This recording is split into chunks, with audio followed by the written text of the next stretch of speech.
That's very basic, fundamental jiu-jitsu, but there's a lot of details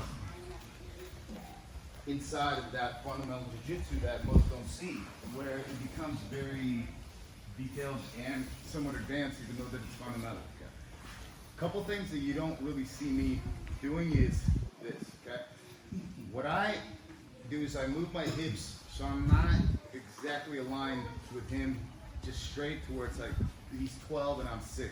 Okay, I always have my hips that I can lift, and I can move my hips. Okay, I can also move my shoulders. Okay, and I can move my hips. The hips enable me to get an angle, and then I can move my back. So if you notice, I was lined up with his head and his spine. Okay, and now from here I can move my hip to the right and move my head to the right. Now his spine is here, which enables me to get a better angle going to the left. It's gonna be harder for me to sweep him to the right. Okay, so as we're here, okay, so now as he's posturing up, I want to go from the collar with my left hand just to block his elbow. I don't need to grab anything, because as he's posturing up here, you see, all I want to do here is just turn my hip, and now from here my knee goes at least in the armpit, so I can have a pushing power that way.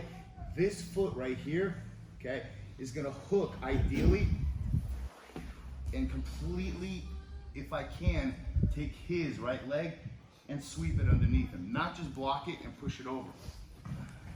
It's almost like you want to do this right here. So it's like here, and as he's posturing up, I want to do this. I don't know if you saw. So I can scissor sweep him like this, while I'm just blocking here, or I can actually hook his leg, almost like you got a hook on the inside of his knee.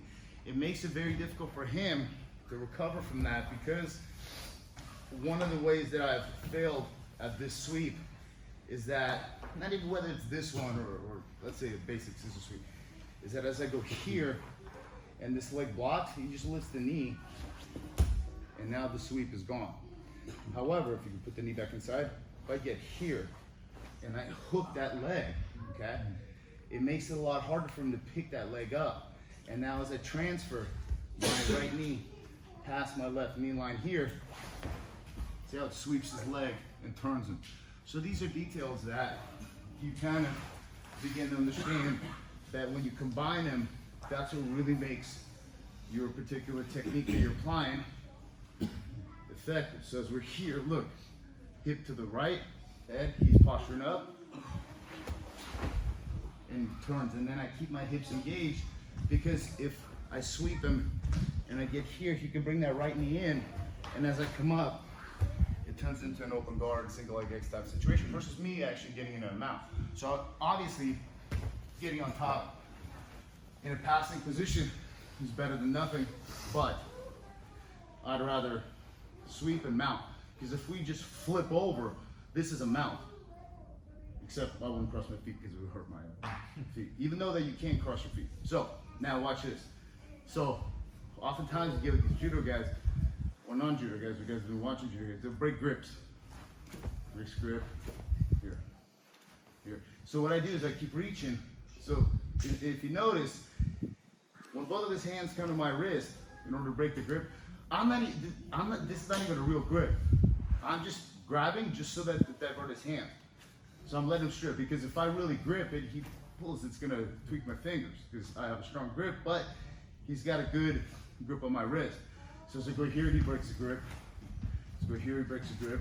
Go here, and you break the posture with your legs. And if you notice, his arm sometimes falls on this side, and you can already begin to take the back from a closed guard. So you basically go here, here, and see how I turn my feet to the right, my head to the right, and my hips moved out. And his arm's stuck here. I can also pull it and push it across, come up and hug his armpit. So I can have my chest more so on his back. From here to take the back, I'll push this, I'll scoot back, and I'm beginning to turn I'll give him a good body lock because he loves those.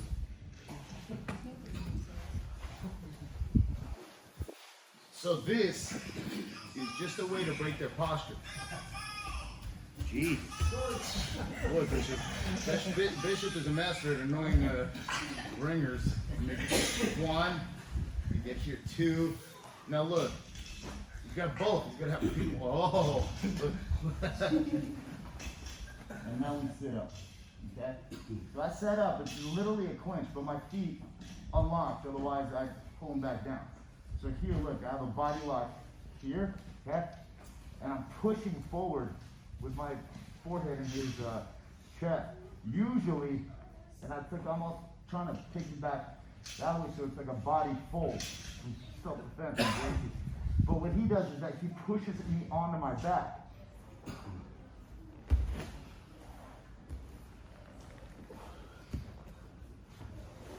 And feed him the milk. Now, a couple things will happen because underhooks he can post out, but I can get this back. One, two. Yes, pick one. Look, right here. Okay. He'll pull that right arm out. If he doesn't, it's even better from that. Now from here, I'm pulling his hips in and driving forward here.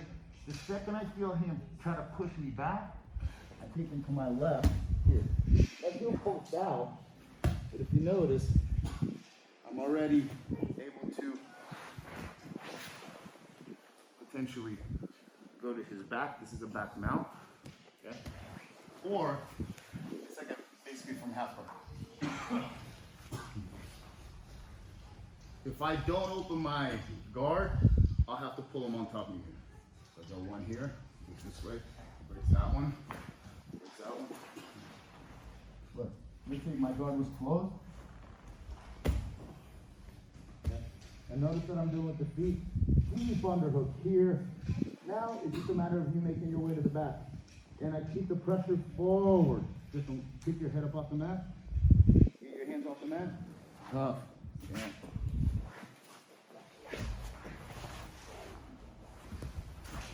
And you get to the back. But you go right or left, it all depends on your body position here. So look, one, two, maybe grab two, right here. So now I'm gonna pull him down, like this grip right here. I wanna now pull his hips in right here. And I wanna start falling onto my right side, with my right leg hooking his left knee, because he'll push that left knee forward. Look.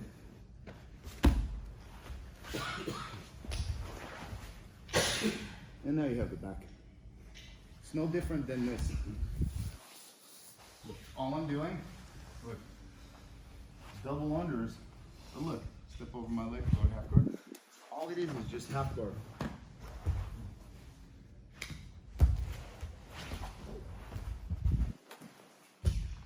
Except from closed guard. Same concept. All right, so one last time. The question is, how do you sit it up? Now, another way to set this up is when you have these strong guys, and then they just keep posturing. You're here, they don't even break the grip. He's just leaning back, he's posturing, posturing, and then maybe he'll break the grip later. And you sit up. Okay. You need the underhook. If you can, the only overhooks that I would agree to would be this. Now, you can roll them. So if you get an overhook, it has to trap his arm. Usually you want underhooks. So here, he breaks one grip, breaks another grip. And you're going to drop this down, this hip. Now if you notice, because I know I'm going to take him to the right, I move this lock to his left hip, and I start pulling him in. And this right leg right here is very important because I can push his knee back and twist and keep the pressure forward.